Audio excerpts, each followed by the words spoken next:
하나님의 말씀이 다시 예레미야에게 임합니다.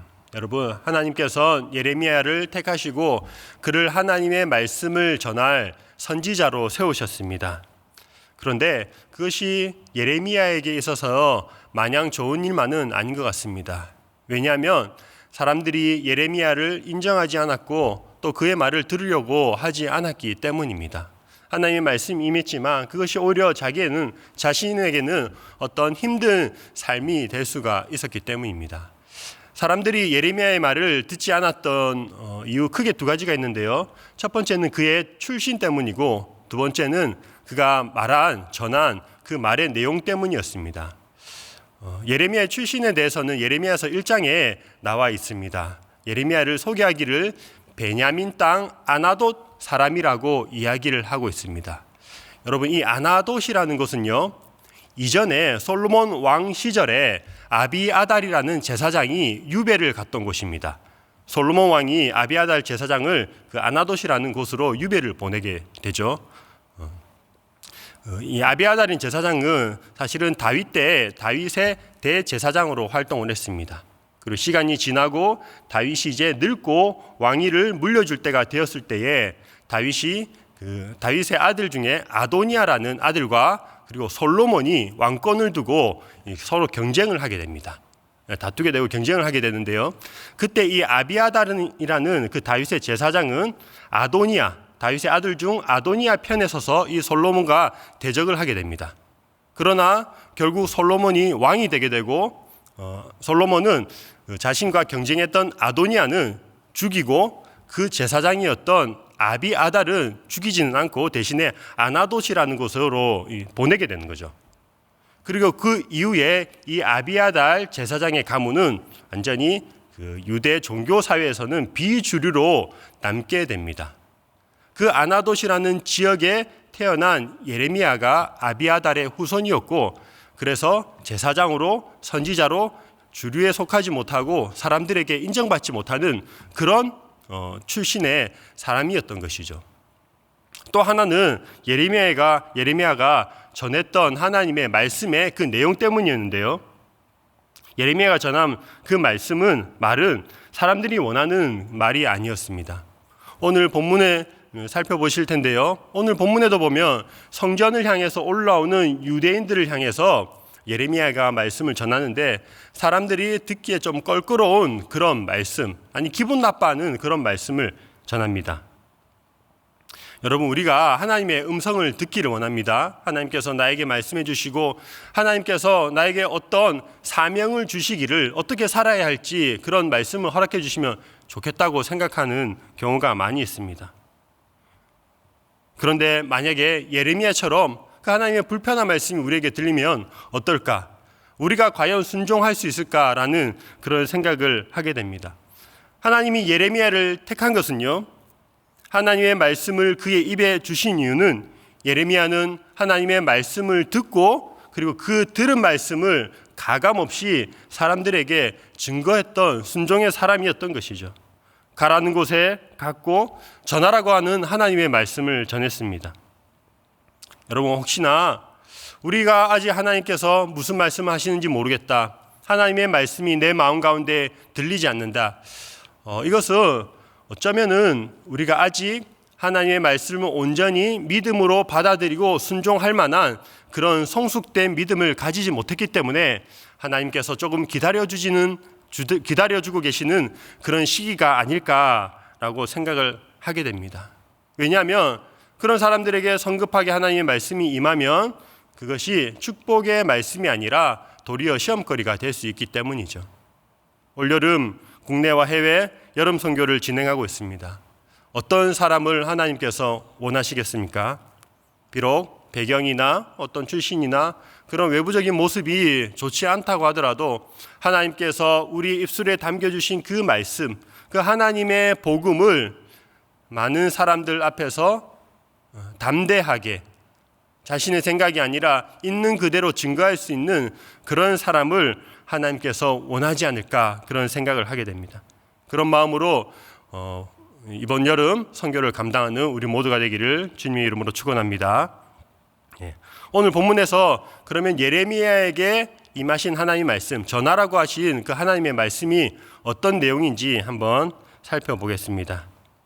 먼저 2절과 3절의 말씀인데 제가 한번 읽어보겠습니다. 오늘 본문 2절과 3절 말씀입니다.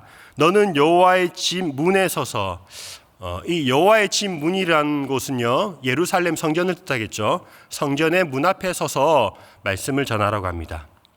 이 말을 선포하여 이르기를 여호와께 예배하러 이 문으로 들어가는 유다 사람들아, 여호와의 말씀을 들으라. 만군의 여호와 이스라엘의 하나님께서 이와 같이 말씀하시되 너희 길과 행위를 바르게 하라.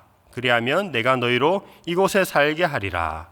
전하는 말의 내용은 너희 길과 행위를 바르게 하라 라는 그런 내용입니다. 여러분, 성전 문 앞에 서서 성전에 예배하러 오는 사람들에게 말을 전하라고 하는데요, 이 성전에 예배하러 오는 사람들의 마음이 어떤 마음으로 예배 오겠습니까? 여러분, 이때 예배하러 성전에 오는 사람들은요, 우리처럼 주일날 매주 주일 예배를 드리기 위해서 오는 그런 사람들이 아니었습니다. 사실 포로기 이전까지는요, 안식일에 어떤 특별한 모임이나 의식적인 그런 것들이 없었습니다. 물론 성전에서는 안식일에 제사를 드렸지만 일반 백성들은 안식일에 안식일 규례를 준수할 뿐 어떤 특별한 예배 의식을 갖추지 않았습니다. 왜냐하면 모든 사람들이 이스라엘 각지에 흩어져 있던 그 수많은 사람들이 매주 성전에 와서 예배를 드릴 수는 없었기 때문이죠. 솔로몬이 성전을 세우고 난 뒤에 각지에 흩어져 있던 사람들이 매주마다 모일 수는 없었습니다. 당시의 이스라엘 인구를 한 400만 명 정도로 추정을 합니다. 충청 남도와 북도의 인구를 합하면 400만이 되지 않습니다. 300만이 좀 넘는데요. 그렇게 많은 사람들이, 또 이스라엘 남자만 치더라도 한 150만 명 정도로 예상을 하는데 그 사람들이 매주 와서 예배를 드릴 수 없는 것이죠. 하지만 이스라엘 남자라면 꼭 1년에 3번은 성전에 와서 제사를 드려야 했습니다. 그게 어떤 날이냐? 6월절, 그리고 초막절, 7.7절, 이 1년에 3번은 꼭 성전에 와서 제물을 들고 와서 제사를 드려야 했습니다. 그렇게 1년에 3번 특별한 절기에 성전에 온다는 것은 얼마나 기대하고 부푼 마음으로 성전에 찾아오겠습니까? 시편에 보시면 성전에 올라가는 노래라는 그런 시편들이 있는데요, 거기도 내용을 보면 환희에 차서 하나님을 찬양하고 기쁜 마음으로 성전에 올라오는 그런 백성들의 모습을 묘사하고 있습니다. 하나님을 만나러 오는 그 자리를 굉장히 자랑스러워하고 있다는 것이죠. 그렇게 성전을 향해 오는 사람들에게 예레미야가 전한 하나님의 말씀이 너희 길과 행위를 똑바르게 하라, 이런 말씀을 전했다는 것입니다. 여러분, 저도 주일에 이제 교육자로서 예배당 문 앞에 서서 안내를 설 때가 있는데요, 그때 보통 일주일 동안 또 힘들게 살아오신 성도님들을 향해서 이제 인사를 하죠. 환영하죠. 보통 반갑습니다, 안녕하세요, 또 때로는 악수를 하기도 하고 주보를 나눠드리기도 하면서 이제 안내하고 환영 인사말을 전합니다. 오시는 분들을 향해서 싫은 말을 하고 싶지가 않습니다. 굉장히 꺼려지죠. 가끔 좀 그런 싫은 말을 해야 할 때가 있어요. 멀리서 커피나 음료 같은 거 들고 오시는 분들 보면요, 막 마음이 두근거리면서 내적 갈등이 일어납니다. 저거를 본당에 음식물 반입이 안 된다는 건 말씀드려야 되는데 한 3분의 1 정도 남았으면 저 정도는 좀 괜찮지 않을까, 말할까 말까 이렇게. 왜냐하면 그런 말들로 인해서 주일 기분 나빠하실 수 있기 때문에 굉장히 좀 주저하게 됩니다. 그렇지만 예레미야의 경우로 치면 어떻게 한다는 거죠? 제가 주일 문 앞에 서서 성도님들을 향해서 이렇게 얘기한다는 것이죠. 집사님, 행실 똑바로 하십시오. 일주일 동안 똑바로 사십시오. 이렇게 말을 한다고 생각을 해보십시오. 그것도 잘 알지도 못하는 사람들을 향해서 그런 말을 하면 얼마나 사람들이 싫어하겠습니까? 그 유다 사람들을 더 화나게 하는 말이 있는데요, 4절의 말씀을 보시면 또 이렇게 말씀을 전하라고 합니다. 4절에 너희는 이것이 여호와의 성전이라, 여호와의 성전이라, 여호와의 성전이라 하는 거짓말을 믿지 말라라고 이야기를 하고 있습니다. 여호와의 성전을 3번 반복한 것은 그만큼 강조한다는 의미가 되겠죠. 성전에 오는 사람들을 향해서 뻔히 눈앞에 보이는 그 하나님의 성전을 향해서 오는 사람들 향해서 이것은 여호와의 성전이라고 하는 거짓말이라는 거죠. 그것을 믿지 말라라고 이야기를 하고 있습니다. 여러분, 성전에는요 중요한 세 가지의 개념이 있습니다. 성전을 대표하는 중요한 세 가지의 개념이 있는데 그것이 뭐냐면, 첫 번째는 성전은 하나님께서 임재하시는 곳이라는 겁니다. 하나님께서 임재하시는 곳이고, 두 번째로는 하나님이 임재하시는 곳이기 때문에 하나님의 주권, 하나님의 통치가 이루어지는 곳이 바로 성전입니다. 임재, 주권. 그리고 세 번째는 거룩한 곳이라는 것이죠. 하나님이 임재하신 곳이기 때문에 그곳은, 하나님이 계신 그곳은 거룩한 곳이 되는 겁니다. 따라서 성전은 어떤 사람들이 올 수 있느냐? 거룩한 자만이 성전을 올 수가 있습니다. 그런데 거룩한 성전에 죄를 지은 거룩하지 못한 사람들이 그 성전에 와 있는데, 그것을 거룩한 성전이라고 하는 것은 거짓말이야, 잘못된 말이다, 이 말인 거죠. 거룩한 곳에 거룩하지 못한 사람이 있기 때문에 그것을 거룩한 성전이라고 부르는 것은 거짓말이라는 말입니다. 예레미야는 성전을 향해 오는 사람들을 향해서 당신의 옷차림이나 어떤 예식적인 부분을 잘못했다고 지적하는 것이 아니라 그들이 일상 가운데에 살아가고 있는 그 모습, 그들의 행실이 잘못되었다고 말하고 있습니다. 구체적으로 설명을 하는데요, 우리 구절을 보시면 좀 구체적으로 어떤 행실인지 이야기하고 있습니다. 9절 보시면, 너희가 도둑질하며 살인하며 간음하며 거짓 맹세하며, 여기까지가 무엇입니까? 10계명의 계명들입니다. 살인하지 말라, 도둑질하지 말라, 간음하지 말라, 거짓말하지 말라, 거짓 증거하지 말라. 10계명의 계명들이죠. 곧 율법을 어기며 생활했다는 것을 지적하고 있습니다. 또 보면 바알에게 분향하며 너희가 알지 못하는 다른 신들을 따르면서, 하나님께서 정말 싫어하시는, 하나님을 섬기면서도 다른 우상을 섬기는 그들의 행실에 대해서 말씀하고 있습니다. 그렇게 살아가는 사람들이 자신의 입으로 어떤 고백을 하고 있느냐? 10절을 말씀 이어보시면요, 그런 행실을 하고 있음에도 불구하고 사람들은 이렇게 이야기를 하고 있습니다. 내 이름으로 일컬음을 받는 이 집에 들어와서 내 앞에 서서 말하기를 우리가 구원을 얻었나이다 하느냐? 이는 이 모든 가증한 일을 행하려 함이로다. 그렇게 함에도 불구하고 성전에 와서는 구원을 얻었다라고 이야기를 한다는 것이죠. 그들 향해 또 하나님께서 말씀하십니다. 예레미야의 입술을 통해서 말씀하십니다. 11절에 보시면 그렇게 자신의 구원을 얻었다고 확신하는 자들을 향해서 11절에 이렇게 말씀하십니다. 내 이름으로 일컬음을 받는 이 집이 너희 눈에는 도둑의 소굴로 보이느냐? 보라, 나 곧 내가 그것을 보았노라. 여호와의 말씀이니라. 하나님의 성전, 하나님께서 임재하시는 그 거룩한 성전을 이 사람들은 오히려 어떻게 여기고 있다는 거죠? 도둑의 소굴로 여기고 있다는 것입니다. 그 말은 곧 이 성전에 오는 그 사람들을 도둑이라고 표현한 것과 같습니다. 무슨 뜻이냐면요, 이 당시 이스라엘의 도둑들은요, 어느 정도 이렇게 무리를 지어서 생활을 했습니다. 그래서 산이나 어디에 숨었다가 지나가는 사람들을 돈을 뺐을 뿐만 아니라 그들에게 어떤 상해를 입히는 그런 사람들이 도둑이었습니다. 그런데 그 도둑들이 도둑질을 하고 난 뒤에 이제 다시 돌아가게 됐는데요, 사람들이 쫓아오지 못하도록 또 은밀한 곳에, 동굴 같은 곳에 자신의 은신처를 마련했습니다. 그래서 그것이 자신의 이제 하나의 아지트가 되었던 것이죠. 그곳에 몸을 숨기고 또 그곳에서 다음 범죄를 다 계획하는 그런 장소로 도굴의 소굴이라는 것이죠. 그런데 이스라엘 사람들이 성전에 와서 하는 행위가 이 도둑들과 똑같다는 겁니다. 그들이 생각하는 성전은요, 자신의 안전을 보장해주는 장소였습니다. 자신의 구원을 보증해주는 그런 장소였습니다. 죄를 지었더라도 성전에 가면 그 죄사함의 제사를 드리고 나면은 자신이 다시금 깨끗해지고 용서받을 수 있다고 생각했습니다. 그렇게 하고 성전에 와서 죄 용서함을 받고 다시 일상으로 돌아가서는 같은 죄를 반복해서 짓는 것이죠. 죄를 짓고 우상을 숭배했습니다. 이 성전이라는 것이 거룩한 일상으로 나아가는 그 출발점이 되는 것이 아니라 계속해서 죄를 지을 수 있도록 하는 하나의 면죄부를 제공하는 장소로 그들이 여겼다는 것이죠. 나는 죄를 지어도 괜찮아. 어차피 1년에 3번 그때 갔을 때에 죄 용서 안 받고 그러면 나는 구원받을 수 있으니까 나는 괜찮아 라고 생각을 했던 것이죠. 여러분, 이 당시에 유다인들은요, 이스라엘 사람들은 철저하게 성전 중심의 그런 신앙이었습니다.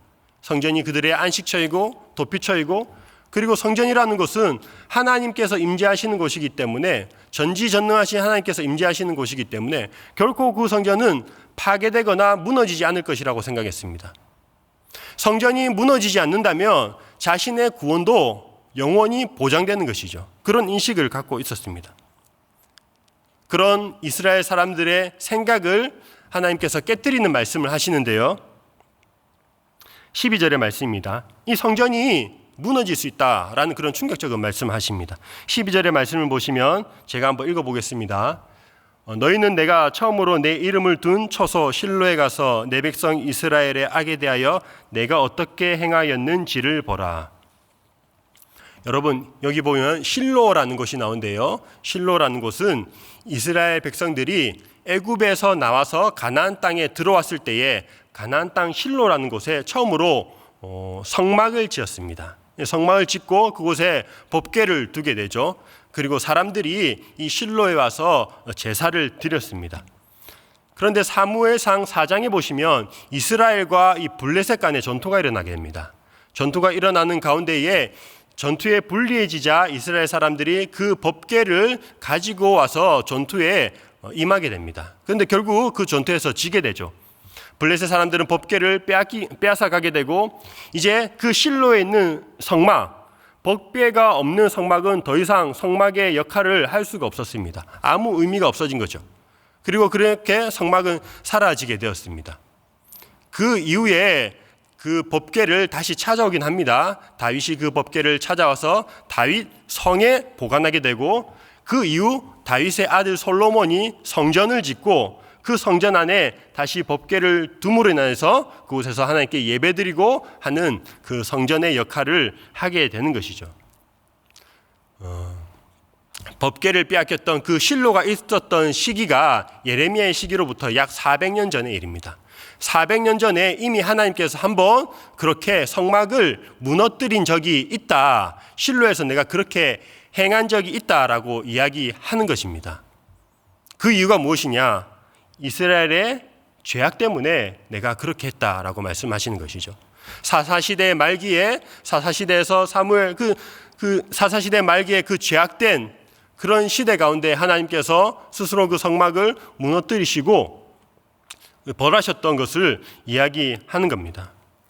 그리고 400년이 지난 뒤 똑같이 더 심하게 죄를 짓고 우상숭배를 하는 그들을 향해서 엉망으로 일상을 살아감에도 불구하고 성전에 와서는 거룩한 척 예배를 드리는 그들을 향해서 어떤 종교적인 의식이 중요한 것이 아니라 하나님이 받으시는 참된 예배는 일상 가운데의 거룩함을 지켜나가는 것이 중요하다고 말씀을 하는 것이죠. 성전만이 거룩한 것이고 그곳만이 하나님이 임재하는 것이라는 그들의 잘못된 생각을 고쳐주시기 위해 하나님께서 성전을 파괴하시겠다라고 말씀하십니다. 그리고 실제로 성전이 바벨론에 의해서 파괴가 되죠. 바벨론에 의해서 파괴가 됩니다. 성전이 파괴가 되고 나자 유대인들은 오히려 더 하나님의 말씀 중심의 신앙으로 돌아서게 됩니다. 바벨론 땅에서는 성전을 갈 수 없으니까 성전이 없는 상황에서 그들은 스스로 모이게 되고 10명 이상이 모이게 되면 회당이라는 것을 결성하게 되고 그 회당에서 서로 하나님의 말씀을 안식일마다 나누는 그런 일을 하게 됩니다. 제사장이 하나님의 말씀을 나누는 것이 아니라 일반 남자 누구라도 하나님의 말씀을 그 회당에서 전할 수 있었습니다. 이제 제사장 중심의 신앙이 아니라 일반 백성 중심의 신앙으로 점차 바뀌어 갔던 것이죠. 특별한 어떤 건물이나 장소가 있어야 회당이 결성되는 것이 아니었습니다. 사람들이 모이는 그 10명 이상이 모이는 그곳이 곧 회당이 되었습니다. 여러분, 오늘날의 성전이 무엇입니까? 오늘날의 성전은 예수님께서 이 땅 가운데 오시고 또 그리고 우리 마음 가운데에 성령님을 부어주셨습니다. 하나님께서 거하시는 우리의 몸이 이제 곧 성전이 되었습니다. 어떤 특별한 장소가 아니라 언제 어디서나 하나님께서 우리에게 임재하고 계시고, 그렇기 때문에 하나님의 거룩하심이 우리 가운데에 항상 함께하고 있습니다. 그렇기 때문에 우리는 예배를 드릴 때뿐만 아니라 우리의 일상 가운데에 밥을 먹을 때나 쉴 때나 일할 때나 어떤 상황이라도 하나님의 그 거룩함을 드러내며 살아야 한다는 것이죠. 사랑하는 여러분, 아이러니하게도 하나님께서 이스라엘 백성들을 성전에서 쫓아내신 이후에 하나님은 오히려 그들 가운데로 찾아가셨습니다. 함께 하셨고, 일상이 무너진 그들에게 일상 가운데의 거룩함을 지켜 행하도록 말씀 가운데 그들을 인도하셨습니다. 사랑하는 여러분, 오늘 하루도 우리 안에서 일하시고 행하고 계신 그 거룩한 하나님을 기억하시면서 우리의 말과 또 우리의 행실을 통해서 하나님의 거룩함을 드러내기를 소망합니다. 어떤 의식적으로 모여서 드리는 그런 예배뿐만 아니라 삶의 예배 자리에서 하나님의 말씀에 순종하고 말씀의 인도함 따라 살아가는 우리 모두가 되기를 주님의 이름으로 축원합니다. 함께 기도하겠습니다. 우리 기도하실 때 오늘 들은 말씀을 기억하시면서 하나님이 우리와 함께 하심을 믿습니다. 주님, 주의 거룩하심을 드러내며 살아가게 하여 주십시오 라고 기도하시고, 또 우리 교회에 많은 환우분들 계십니다. 우리 주변의 환우분들 위해서, 또 그리고 오늘 하루를 위해서 함께 기도하고 돌아가시기 바랍니다. 기도하시겠습니다. 하나님 감사합니다.